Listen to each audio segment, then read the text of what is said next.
వాడికి కఠినమైన శ్రమ ఉంటుంది. అలాగే ధర్మశాస్త్రంలోని మాటలు ఇవి నావి అని చెవిని పెట్టి హృదయంలో చేర్చుకొని శుద్ధి చేసుకున్నవాడు పరలోక రాజ్యం వెళ్ళే మార్గాన్ని కనుగొంటాడు అనే మాటలు నేర్చుకుని ఉన్నాం. ఇక్కడ 14వ వచనం చూద్దాం, చూడండి. నిత్యము భయము కలిగి ప్రవర్తించువాడు ధన్యుడు. హృదయమును కఠినపరుచుకున్నవాడు కీడులో పడును. ప్రార్థన చేసుకుందాం. ప్రేమ నమ్మకము కలిగిన మా ప్రేమైన పరలోకపు తండ్రి, నీ వాక్యం ఎవరికి ఏది అవసరమో మీరు వినిపించే దేవుడు. అయినా హృదయాలోచనలు మనుషుని వశం కాకుండా నీ వశంలో ఉంటే మా బ్రతుకులు ఎంత బాగుంటాయో. కాబట్టి మేము ఎప్పుడు ఎలా ఉండాలో మీరు మాకు నేర్పిస్తున్నప్పుడు ఈ సాధనమైన నన్ను వాడుకొని నా నోటికి నీ మాటలు అందించి బలపరిచి నీ సాక్షిగా జీవింప చేసుకోమని, పెంచున్న బిడ్డలకు కావలసిన ఆత్మీయ మాటలు మీరు వినిపించమని మనసారా నిన్ను కోరుకుంటూ ప్రతిమలాడుకుంటూ యేసునామముని ప్రార్థన మనవులన్నీ కూడా ప్రార్థించి స్తుతించి అడిగి వేడుకొని పొందుకుని నాము తండ్రి, ఆమేన్. దేవునికి ఒకసారి స్తోత్రం చెప్దామండి. మన దేవుని సన్నిధానానికి వచ్చాం. బలహీనతతో ఉండకూడదు, నిర్లక్ష్యతతో అస్సలు ఉండకూడదు. ఆసక్తి కలిగిన మనసుల్ని దేవుడు దీవిస్తాడు. చూడండి, ఇక్కడ 14వ వచనంలో మనం ఎప్పుడు ఎలా ఉండాలంటే నిత్యము అనే మాట ఇచ్చారు. నిత్యము అంటే ఏంటో తెలుసా? ఎప్పుడు. ఎప్పుడు చాలా మంది అనుకుంటారు నిత్యము అంటే, చాలా మంది ఏమనుకుంటారో తెలుసా? దేవుని సన్నిధిలోకి ఎప్పుడైతే వెళ్ళానో అప్పుడు, దేవుని సన్నిధిలోకి ఎప్పుడైతే వెళ్ళానో అప్పుడే అనుకుంటే మనిషి ఏమనుకుంటాడో తెలుసా? తన స్వార్థానికి తాను ఉన్నట్టే. దేవుడు ఇక్కడ ఏం చెప్తున్నాడంటే, ఆనాడు శిష్యులకు కూడా అదే చెప్పాడు. నేను మీతో లేని ఆ సమయమందు కూడా మీరు భక్తి, ప్రేమ, శ్రద్ధ, భయము కలిగి జీవించండి. ఇప్పుడు ఈ సామెతలు 25లో కూడా మనం చదువుకున్న వర్సెస్లో ఉత్తర ప్రత్యుత్తర విషయాల్లో మనకి నేర్పుతుంది ఏంటంటే, దేవుని పట్ల భక్తిని గురించి, నీతిని గురించి. ఈ రెండు కాకుండా మనిషి హృదయ కాఠిన్యం చొప్పున నడిచేసుకుంటున్నాడు. ఆ హృదయ కాఠిన్యం మనిషిని అపాయంలో పడేస్తుంది. అందుకని ఇక్కడ అంటున్నాడు కదా, నిత్యము భయము కలిగి. ఈనాడు వాక్యం తెలిసిన బిడ్డలకే భయం అనేది లేకుండా పోతుంది. ఆలోచించండి, మనము దేవుని వాక్యం మనకు నేర్పుతుంది, భయపడకుడి, నేను మీకు మంచి శుభవార్త తీసుకొచ్చాను, మీకు సమాధానాన్ని కలుగు చేయడానికి వచ్చానని చెప్పిన దేవుని మాటలు వింటాం, కరెక్టే. కానీ ఏ విషయాల్లో భయపడొద్దన్నాడు? లోకము నుంచి మీకు వచ్చే కఠినమైన పరిస్థితుల గురించి భయపడొద్దన్నాడు. అంతేగాని పాపాన్ని చేయడానికి మీరు భయపడండి అన్నాడు. ఈనాడు మనుషులు ఏం చేస్తున్నారు తెలుసా? పాపానికి పరుగులు తీస్తున్నారు. ఆలోచించారా? యెహోవా యందైన భయము ఎలాంటిదో తెలుసా? పవిత్రంగా ఉంటుంది. ఆ పవిత్రమైన భయం ఏం చేస్తుందో తెలుసా? పాపం వైపు పరుగులెత్తనివ్వదు. పాపాన్ని యోసేపు వల్ల ఎలా అనిపిస్తుందో తెలుసా? అసహించుకోవాలి. ఆలోచించారండి? వాళ్ళ వైపు మీరు చూడద్దు, మీ కాన్సన్ట్రేషన్ నా వైపు ఉండాలి. వాళ్ళు ఏమన్నా చేసుకోలేవాలి. మనం ఎప్పుడు ఏం కలిగి జీవించాలి అంటే, దేవుని భక్తి, ప్రేమ, శ్రద్ధ, విశ్వాసము, నమ్మకము ఇవి మనలో కావాలి. ఇవి ఉన్నప్పుడు మనం ఏం చేస్తామంటే, దేవుని పరమైన విషయాలలో ఇప్పుడండి మన కడుపుకి, ఎవరి కడుపుకి ఆహారం ఎలా తింటున్నామో, ఎందుకంటే నేను శక్తిగా ఉండాలి, ఆరోగ్యంగా ఉండాలి. అది జీవాహారం కూడా ఆత్మీయత బలములోనికి, ఆత్మీయత ఎదుగుదలకి జీవాహారం ఉపయోగపడుతుంది. కాబట్టి ఎవరి ఆత్మశుద్ధికి వారికి ఈ జీవాహారం అవసరం. కాబట్టి నేను వాళ్ళని చూశాను భయం లేదు అని అనుకుంటే, వాళ్ళని చూశాను చర్చికి వెళ్ళాను, కొంతమందిని చూశాను వాళ్ళు నాకంటే ముందు బాప్తిసం తీసుకున్నారు, లేకపోతే వాళ్ళు నాకంటే గొప్పగా దేవుళ్ళు ఎదుగుతున్నవారు, కానీ వాళ్ళని చూసి వాళ్ళు చేసి తప్పే నేను చేసి చెడిపోతాను అనుకుంటే నువ్వేంటో తెలుసా? అతని కంటే అదిగా పాపుడవుతావు. ఈనాడు ఇది ఎక్కువైపోతుంది జనాల్లో. ఆత్మశుద్ధి దేవుని సన్నిధానానికి వచ్చినప్పుడు నేను ఎలా ఉంటున్నాను? దేవుడు ముందుగానే మనకి చెప్పిన హెచ్చరిక ఏంటంటే, మొదటిగా నీ కంట్లో ఉన్న దూలాన్ని తీసేసుకో. ఆయన ఏం చేస్తున్నారు, వీళ్ళు ఏం చేస్తున్నారు, ఆమె వింటుందా, వీళ్ళు ఇప్పుడు వచ్చారా, నేను చూసా, ఇవన్నీ మనకు అస్సలు అవసరం లేదండి. మన కను దృష్టి ఏకంగా. అందుకే అన్నాడు కదా ద్వితీయోపదేశ కాండంలో 28లో, నీవు నీ దేవుడైన యెహోవా మాట ఆలోచించాడండి. శ్రద్ధ కలిగినప్పుడు మనం పక్కకు చూస్తామా? ఏం జరుగుతుందో ఆలోచిస్తామా? ఎదుటివాడు ఏం చేస్తున్నాడో చూస్తామా? వాళ్ళని పిలుస్తున్నారని చూస్తామా? మనం ఆశీర్వాదాలు కోల్పోయేది ఇదే. శ్రద్ధగా వెతికిన ఎడలా, వెతకటం కావాలి శ్రద్ధ. జాగ్రత్త పడండి. ఇంకోటి అంటాడు ప్రసంగి 5లో అంటాడు కదా, నీవు మందిరమునకు పోగినప్పుడు నీ ప్రవర్తన విషయంలో ఎలా ఉండాలి? నీ ప్రవర్తన విషయంలో జాగ్రత్తగా ఉండాలి. అయ్యో ఇప్పుడు నా వల్ల వాళ్ళకి డిస్టర్బెన్స్ ఉండకూడదు, ఇదిగో నా వల్ల వాళ్ళు ఇబ్బంది పడకూడదు, ఇదిగో వాళ్ళని చూసి నేను చెడిపోకూడదు. అర్థమైందా? వాళ్ళకంటే నేను అధికంగా నా దేవుడు నా దగ్గర నుంచి ఏం కోరుకుంటున్నాడో, నా దృష్టి, నా ఏకాగ్రత, నా మనసు కేవలం దేని మీద ఉండాలి? వాక్యం మీద ఉండాలి. నా దేవుని మీద నేను ఆనుకుని జీవించాలి. ఇది నిత్యమైన భయం. అంటే ఈ భయం ఎప్పుడు ఎలా ఉంటుందో తెలుసా? నువ్వెప్పుడు పాపానికి దూరంగా దేవునికి దగ్గరగా ఉండేలాగా నేర్పిస్తుంది. ఈ పవిత్రమైన భయము ఎల్లప్పుడూ ఏమంటుందో తెలుసా? ఎప్పుడెప్పుడు నా దేవుని దగ్గరికి నేను పరిగెత్తాలా, వేగిన పాటు అనుభవంతో నా దేవుని దగ్గరికి నేను పరిగెత్తి ఆయన మాటలు నేను వినాలా. ఆలోచించారండి. అందుకే అంటాడు కదా, శ్రద్ధగా వెతికేవాడికే నేను దొరుకుతా. అందుకే అన్నాడు, తప్పిపోయిన గొర్రెపిల్ల లాంటి నా బ్రతుకుని వెతికి నన్ను దేవుడు రక్షించాడు. ఆలోచించండి. కానీ మనిషి ఈ భక్తిని వదిలేసి కింద చెప్తున్నాడు కదా, హృదయము ఎలాంటిదంటండి? కఠిన పరుచుకుని వాడు ఎక్కడ పడిపోతున్నాడు? హృదయం కఠినపరిచేసుకొని కీడుని తెచ్చుకొని మళ్ళీ తిరిగి ఏమంటారు తెలుసా? నేను వెళ్తున్నా దేవుని దగ్గరికి, దేవుడు నాకు ఎందుకెంత కీడు పెట్టాడు, దేవుడు నాకు ఎందుకెంత శోధన కలుగు చేశాడు. ఇవి ఎవరు చెప్తారంటే బుద్ధి లేని వాళ్ళ దగ్గర నుంచి వస్తాయి మాటలు. బుద్ధి కలిగిన వాడంట గద్దింపుతో కూడిన ఒక మాట చాలంట. ఆలోచించండి. దేవుడు నిన్ను శోధింపడు, శోధింపబడనీయడు. ఈ లోకంలో చాలా వరకు సమస్యలు అనేవి మనమే కొని తెచ్చుకుంటాం. మీకు అర్థమవుతుందో లేదు? చాలా వరకు కూడా ఆ సమస్యలన్నిటి నుంచి తప్పిస్తున్నా మన సొంత జ్ఞానంతో మనం ముందుకెళ్ళిపోయి ఆపదలో పడిపోయిన తర్వాత, దేవుడు ఆపద వచ్చింది, దీని నుంచి తప్పించవా? ఆలోచించండి. మనం ఎందుకంటే మన బుద్ధి అంతా మన సొంత బుద్ధి వాడుకోవాలి. ఇక్కడ ఒక మాట అంటాడు సామెతలు 28లో 20వ వచనం చూడండి. అదే అండి, నమ్మకమైన వానికి ఎట్లా కలుగుతాయంటే దీవెనలు. అర్థమైందా? ఈనాడు మనుషులు నమ్మకముతో డబ్బు సంపాదించడం కంటే అపనమ్మకంతో డబ్బు సంపాదించడానికి చూసే యత్నాలలో మనుషుల ప్రాణాలు తీత కూడా వెనుకాడట్లేదంట అండి మూర్ఖులు. ఒక మనిషి ప్రాణం తీస్తే ఎంత లెక్క కట్టేస్తున్నారంట. ఆలోచించారా?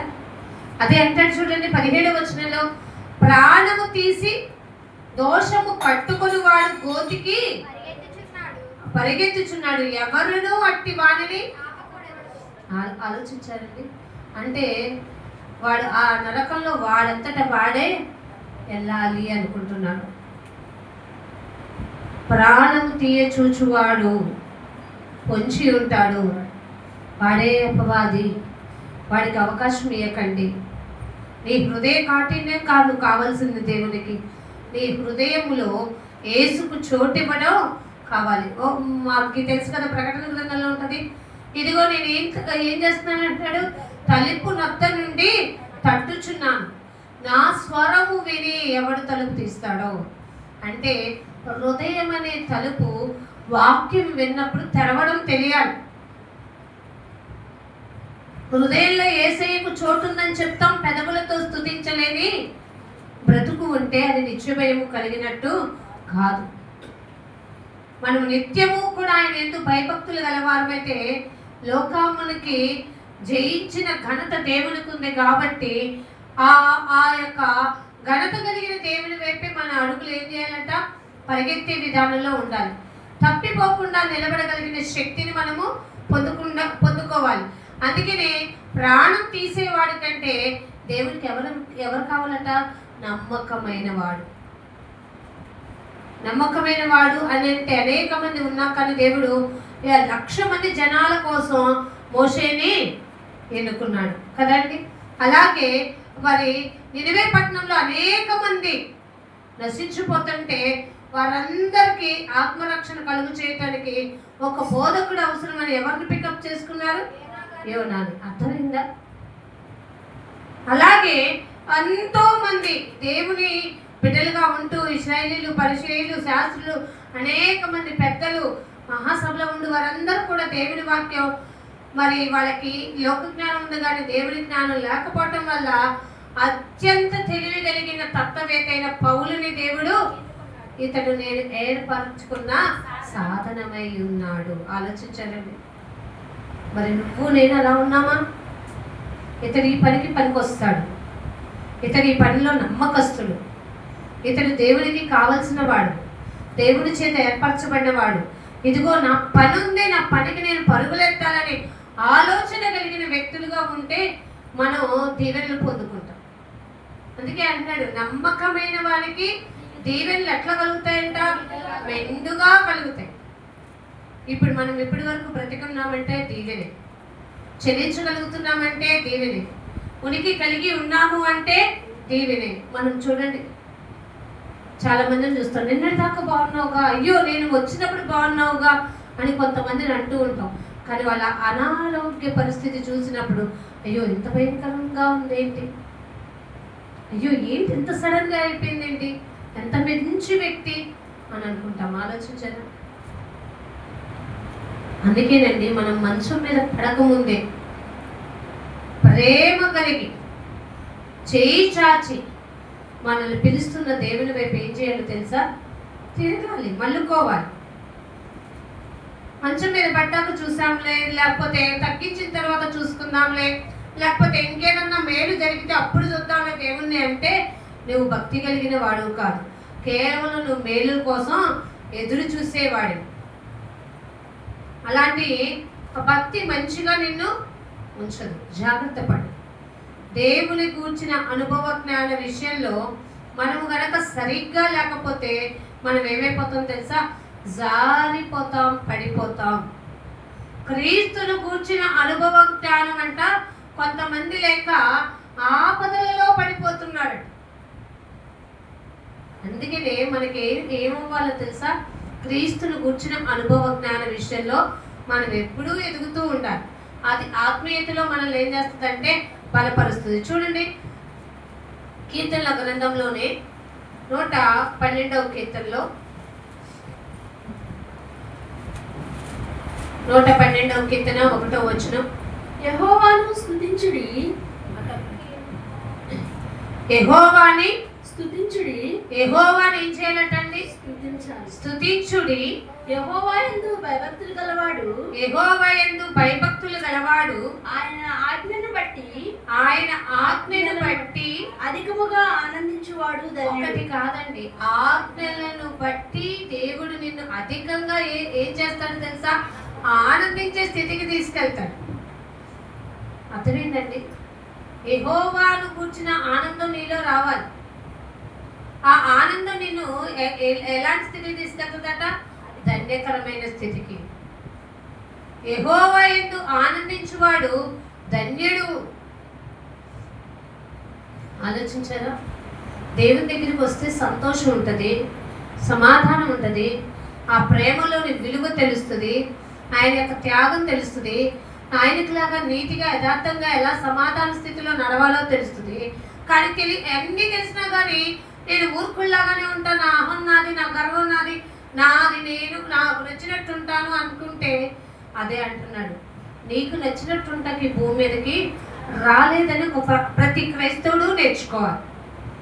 ఈ భూమి మీదకి వచ్చాం, మనకి ఆయుష్ ఉంది, బ్రతుకుతున్నామంటే మనకు నచ్చినట్టు కాదండి, మనము దేవునికి నచ్చినట్టుగా ఉండాలని మనం నేర్చుకోవటమే దేవుని యొక్క ఆలోచన మన పట్ల. దాన్ని అన్నాడు, దేవుని యొక్క చిత్తానుసారముగా, దేవునికి అనుకూలముగా, దేవునికి ఉత్తమమైన దానిగా మనం నడుచుకోగలిగితే మనము ధన్యకరమైన జీవితంలోకి వెళ్తాం.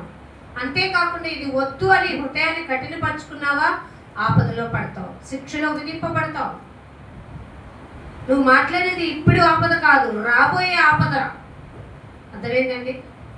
క్రీస్తు ప్రేమ, క్రీస్తు పట్ల భక్తి, క్రీస్తు పట్ల భయము రాబోయే ఆపద నుండి మనల్ని ఏం చేస్తుందట? అది జీవం విషయంలో మనల్ని ఏం చేస్తుంది తెలుసా? ఎదిగే స్థితిలోకి తీసుకెళ్తుంది. ఆలోచించాలండి. అందుకే అన్నాడు కదా, మూర్ఖుని మూర్ఖునిగానే ఉండడు. కానీ తన మూర్ఖతను బట్టి ఒకానొక రోజున నేను కఠినమైన శిక్ష వేస్తాను. ఆలోచించావా? ప్రతి వాడికి నేనే కరెక్ట్ అనే లైఫ్లోకి వెళ్ళిపోయాను. దేవుడి చేత మనం ఏమనిపించుకోవాలి తెలుసా? కరెక్ట్ అనిపించుకోవాలి.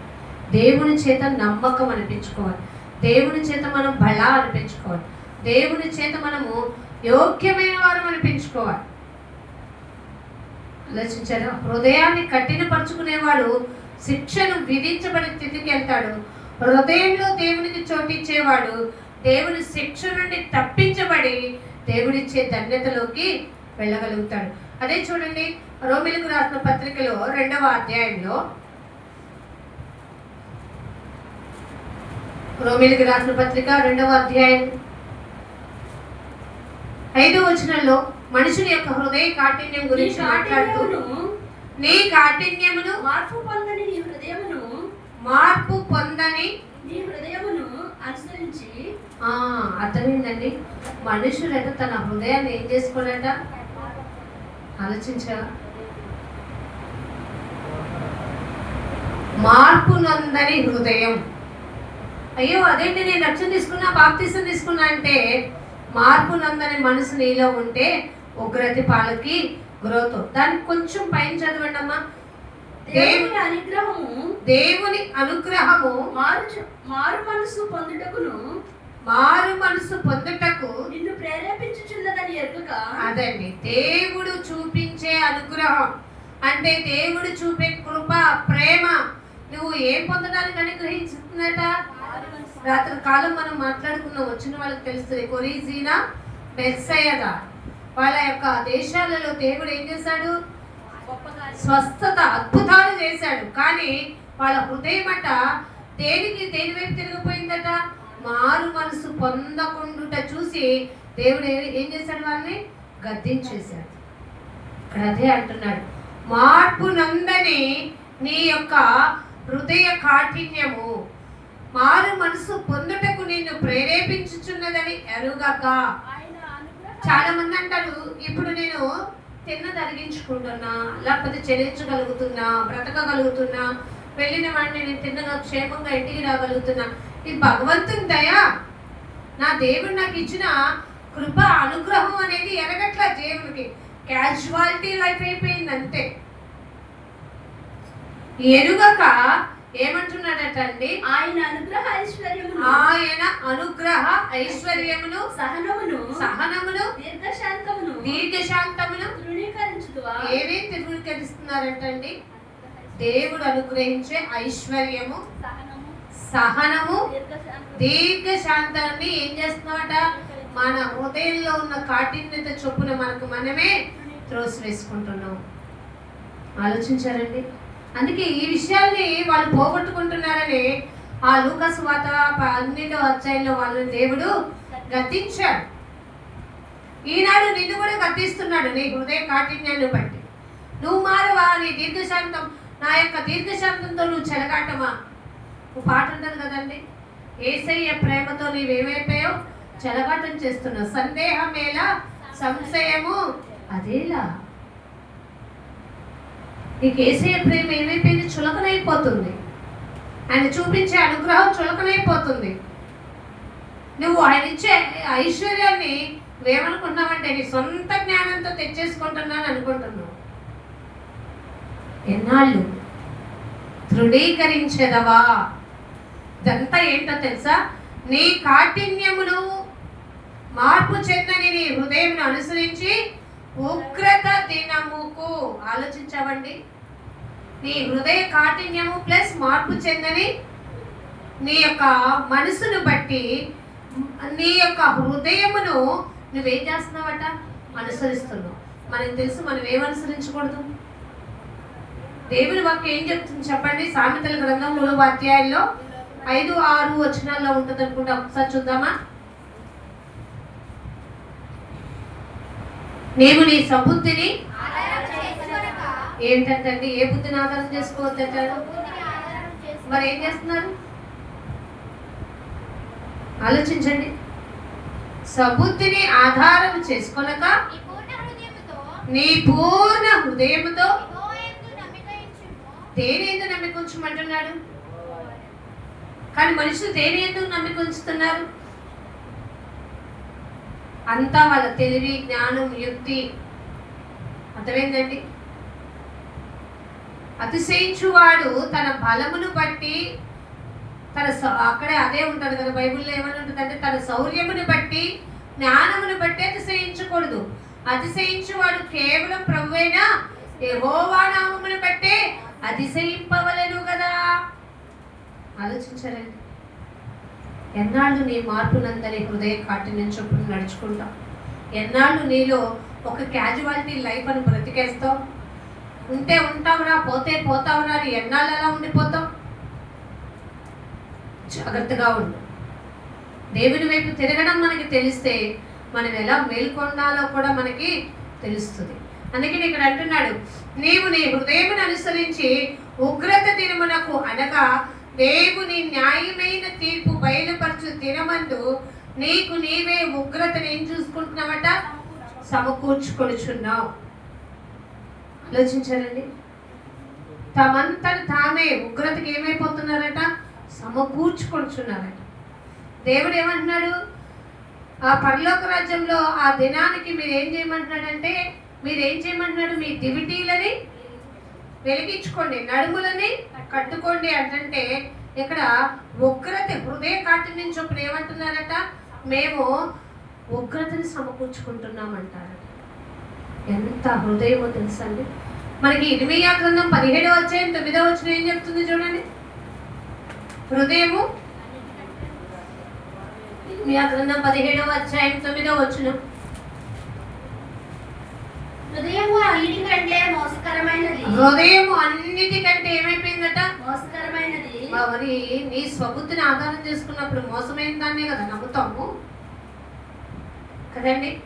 అదే దేవుడి బుద్ధిని ఆధారం చేసుకున్నాం అనుకో, దేవుడిచ్చే ఐశ్వర్యం ఏంటో తెలుస్తుంది. దేవుడిచ్చే ఆ యొక్క సహనం ఏంటో, ఆయన చూపించే, ఆయన మనల్ని తప్పించబోయే ఆ గొప్ప మరి ఆ యొక్క నరకము నుండి తప్పించి జీవంలోనికి దాటించబడే పరిస్థితి ఏంటో కనుగొనగలుగుతాం. ఆ హృదయ కాఠిన్యం ఉందనుకోండి, మనం ఏమంటాం తెలుసా? మోసకరమైనది ఏదో దాని వైపు. అందుకే అంటున్నాడు, నీ హృదయము ఘోరమైన వ్యాధి కలది, అది నిన్ను మోసం చేస్తుంది. అందుకే నీ సామెతల గ్రంథం 28లోనే ఓ మాట అంటాడు, తన మనసును నమ్ముకుని వాడు. చూడండి 26వ వచనంలో, అర్థమైందండి? మీరు మీ మనసును నమ్ముకుంటే ఏమవుతారో తెలుసా? నమ్ముకోమాకండి. నమ్ముకోవాల్సింది ఎవరిని? ఆశ్రయించాల్సింది యెహోవాను ఆశ్రయించుడి, యెహోవాను నమ్ముకొనుడి, ఆయన బలమును నమ్ముకొనుడి. ఆలోచించారా? ఈ మూడింటిని విడిచిపెట్టి మీ సొంత బుద్ధి, మీ బలము, మీ జ్ఞానము, మీ అతిశయం అని అనుకుంటే, ఆలోచించండి, తన మనసుని నమ్ముకుని వాడు ఏ హీనుడైపోతాడట? అర్థమైందా? అలాంటి బుద్ధిహీనుడు ఏం కోల్పోతాడు తెలుసా? దీవెనలు కోల్పోతాడు. ఇందాక మనం చదువుకున్న నమ్మకమైన వారికి దీవెనలు మెండుగా కలుగును. నమ్మకము, దేవుని మీద నమ్మకం లేకుండా తన హృదయ కాఠిన్యం చొప్పున నడుచుకునే వాడికి దీవెనలు రావుగా. మరి ఉగ్రతే వస్తుందిగా. ఉగ్రతను సమకూర్చుకుంటున్నావుగా. నీ భక్తి ఏమైపోయింది? నీ నీతి ఏమైపోయింది? జాగ్రత్త. హృదయ కాఠిన్యం మంచిది కాదు. హృదయ కాఠిన్యంతో నీ స్వబుద్ధిని ఆధారం చేసుకుంటే నువ్వు ఉగ్రతకు నీకు నువ్వే సమకూర్చుకుంటావు. వాటి నుండి తప్పించబడాలి. నన్ను ఆ మరణము నుండి జీవములోనికి దాటింపగలిగిన దేవుడు ఎవరున్నారో ఆయన్ని నేను కనుగొనాలి, ఆయనే నాకు దారి చూపిస్తాడు అనుకుంటే దేవుడు చూపించే మార్గము, సత్యము, జీవం ఉంది.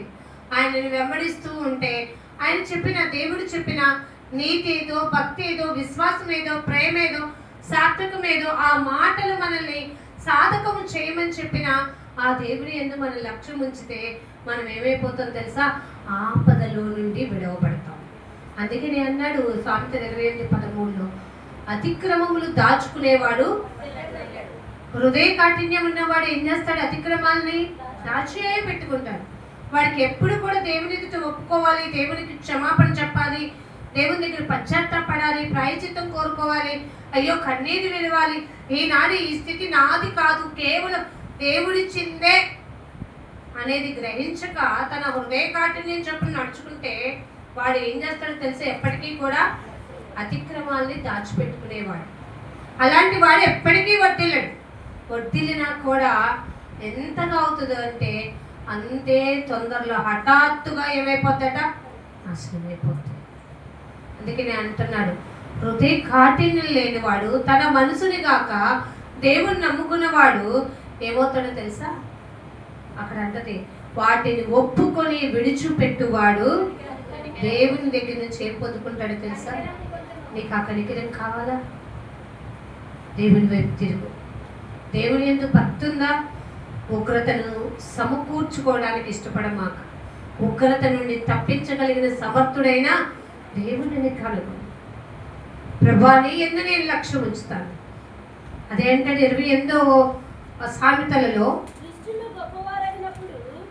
కొంచెం గట్టిగా, గొప్పవారైనప్పుడు దుష్టులు ఏమైపోతారట అండి? గొప్పవారైనప్పుడు. ఇది హృదయ కాఠిన్యం ఉన్న వాళ్ళు, దుష్టత్వంలో నడిచేవారు మనం ఏమనుకున్నాం? నాశనం అయిపోతారేమో, కూలిపోతారు, పడిపోతారు. కానీ గొప్పవారైనప్పుడు అంటున్నాడు, జనులు దాగుకొందురు. జనులు వాళ్ళని చూసి ఏమంటారట? దాగుకొందురు. వారు నశించినప్పుడు నీతిమంతులు ఎక్కువవుదురు. వాళ్ళు నశించిపోయినప్పుడే నీతిమంతులు ఏమైపోతారు? ఎక్కువ. నీ నీతి, నీ యథార్థత ఎప్పుడైనా ఒక హైలైట్ పొజిషన్లోనే ఉంచుతుంది. అందుకే ఆలోచించు, నువ్వెప్పుడూ కూడా నువ్వు వర్ధిల్లాలి అంటే ఎవరి మీద పెట్టుకోవాలంటే 26వ వచనంలో అంటాడు కదా, 28లో, యెహోవా యందు నమ్మిక ఉంచువాడు హృదయమందు నమ్మిక ఉంచుమాక, నీ మనసును నమ్ముకోమాక. యెహోవా యందు నమ్మిక ఉంచువాడు వర్ధిల్లును, తన మనసును నమ్ముకొని వాడు బలహీనుడు. కాబట్టి నీ మనసుని, నీ హృదయ కాఠిన్యాన్ని నమ్ముకోవద్దు. నీకు మనసు ఇచ్చి, నీకు ఆయుష్నిచ్చి, అనుగ్రహాన్ని ఇచ్చి, నీకు సకలము సమృద్ధిగా ఇస్తూ, చివరికి నీ పాపానికి కూడా ప్రాయశ్చిత్తము తానే వేసుకొని ఈ పాపములు కడిగి వేసిన యేసయ్యపైనే దృష్టి ఉంచు. నీ మనసు ఆయన వైపు తిప్పు, ఆయన కొరకు జీవించు. నీ సొంత ఆలోచనతో బ్రతకమాక. అదే అంటాడు, నీ స్వబుద్ధిని ఆధారం చేసుకొనక నీ హృదయం అంతటిలో ఎవరి మీద ఆధారపడమంటాడు? దేవుని ఎందే ఆధారపడు. ఆలోచించామా? ఆయన మీద నమ్మకం పెట్టుకుంటే మనం వర్ధిల్లుతాం. మనుషుల మీద నమ్మకం పెట్టుకుంటే ఎప్పటికైనా సరే ఒక బాణం లాంటిది గురి మనకు తగిలి మనసు బాధలకి ఏడ్చబడి, వీళ్ళనా నేను నమ్మాను, వీళ్ళ వల్ల నేను బాధపడుతున్నాం అనుకుంటాం. అదే దేవుని మీద పడ్డామనుకో, దేవుని నమ్ముకున్నామనుకో, కదల్చబడు, స్థిరముగా ఉంటాం. ఆలోచించారండి? అందుకనే కదల్చబడని స్థిరమైన జీవితాన్ని కోరుకొని ప్రభు ప్రేమ యందు ఆసక్తులు కలిగి ప్రభు కొరకు ఆయన పనిలో మీరు ప్రయాస కలిగిన వారిగా ఉంటే మీకు దాచబడి ఉంచిన జీవితంలో తప్పకుండా ఆ బహుమానం మీరు పొందుకోగలుగుతారు. అందుకని అంటాడు కదా, నేను ఏ పోరాటం పోరాడాను? మంచి పోరాటం. ఆ పోరాటం మీరు కూడా పోరాడగలిగిన స్థితికి వెళ్ళారనుకో, ఆ పోరాటంలో ఏదైతే నాకు నీతి కిరీటం వచ్చిందో ఆ నీతి కిరీటాన్ని మీరు కూడా, ఎవరు చెప్పారండి ఈ మాట? ఆలోచించావా? దేవుడి చేత నేను ఏర్పరచుకొనిన సాధనమై ఉన్నాను అని చెప్పిన పౌలు గారు ఇచ్చిన విట్నెస్ అది. పోరాడాలి, ప్రయాసపడాలంటే నీతిగా, ఒక హృదయ కాఠిన్యం తీసేసి, ఆ అహం అనేది తీసేసి, అసూయ అనేది తీసేసి, కక్ష అనేది తీసేసి, దేవుని పని విషయంలో ఎవ్వరూ అడ్డు చెప్పకండి. చెప్పారా, దానికి తగిన ప్రతిఫలం మీరే అనుభవిస్తారు. దేవుని పనికి ఆటంకాలుగా మనం ఎప్పుడు ఉండకూడదు. దేవుని పనిని మనం ఏం చేయాలి తెలుసా? అంతకంతకు ఏం చేయాలి? ఇంకా ఎంకరేజ్మెంట్ ఇవ్వాలి. నిజంగా యేసు ప్రభు వారి పరిచయం ఎంతగా జరిగిందంటే, పురుషుల కంటే స్త్రీలు అధికంగా ఉండి ఏం చేశారట? ప్రచారం చేశారట. కాబట్టి నీవు నిత్యము భయము కలిగి ఉండు, హృదయ కాఠిన్యాన్ని తీసివేసే, నీ మనసును నమ్ముకోమాక దేవుని మీద ఆధారపడు, మనుషులు నమ్ముకోమాక దేవుని నమ్ముకో. మరి దీవెనలు, ఆశీర్వాదాలు పొందుకుంటావు. ప్రార్థన చేసుకుందాం, కళ్ళు మూసుకోండి. ప్రేమ నమ్మకము కలిగిన మా ప్రియమైన పరలోకపు తండ్రి, యేసయ్య మీకు వందనాలు చెల్లిస్తున్నాం. మేము అనేక సార్లు మా హృదయాన్ని నమ్మాం, అనేక సార్లు మనుషుల్ని నమ్మాం, అనేక సార్లు నీ యందు భయం విడిచి అనేకమైన పాపాల్లోనైనా పురుగుడికి పోయినప్పుడు మా హృదయ కాఠిన్యమును బట్టి మమ్మల్ని గద్దించారు. నీ వాక్యానికి లోబడే విషయంగా నైనా మమ్మల్ని మార్చుకున్నారు. నీ సాధనాలుగా మమ్మల్ని ఉపయోగించుకున్నందుకే మీకు వందనాలు. నీ కృప కలిగిన, నీ దయ కలిగిన మాటలునైనా మేము వింటున్నప్పుడు, నేర్చుకుంటున్నప్పుడు ఎవరి హృదయ కాఠిన్యాన్ని బట్టి వారికి ఉగ్రతను సమకూర్చుకుంటారు. ఎంతకాలం దేవుని ఐశ్వర్యాన్ని, అనుగ్రహాన్ని, దేవుని సమాధానాన్ని, ప్రేమని తృణీకరిస్తావని నైనా ఈనాడు మీరు ప్రశ్నిస్తున్నాం. ఎన్నాళ్ళైనా ప్రభు భరిస్తూనేనైనా ఇది నాది అనుకుంటూ బ్రతికితే లోకంలో ఏది మాది కాదని తెలుసుకునేవాడే నిజమైన క్రైస్తవుడు. తన అహాన్ని, గర్వాన్ని, అతిశయాన్ని, కక్షను చంపుకొని క్రీస్తు గూర్చిన సమాధానం కలిగి ఆ ప్రేమను వెంటాడుతూ ఆయన క్రీస్తు వాక్యమును బట్టి నీపై ఆధారపడి జీవించువాడు ఆయన మరణంలో నుండి జీవంలోనికి దాటింపబడతాడు. అట్టివాడు తను పొందుకున్నది అతని ఎద్ద నుండి ఎవడూ తీసివేయడు అని ఆయన మీరు మాకు తెలియపరుస్తున్నాం. నమ్మకమైన మంచి దీవెనలు ఇవ్వగలిగిన నీపైనే మేము ఆనుకుని జీవిస్తూ ఈ లోకంలో మా యాత్రని ఆయన కొనసాగించే భాగ్యంలో మమ్మల్ని అందరినీ ఉంచుతున్నందుకే కృతజ్ఞతలు చెల్లిస్తూ నిన్న వాక్యాన్ని బిడ్డల యొక్క హృదయాలు నీరు కట్టి ఫలింప చేయమని ఈ యొక్క ప్రార్థన విన్నపములన్నీ కూడా నా ప్రియ రక్షకుడైన యేసుక్రీస్తు వారి అతి శ్రేష్టమైన నామంలో ప్రార్థించి అడిగి వేడుకొని పొందుకొని నాము తండ్రి, ఆమేన్. మీ అందరికీ వందనాలు. దేవుడు మిమ్మల్ని దీవించును గాక.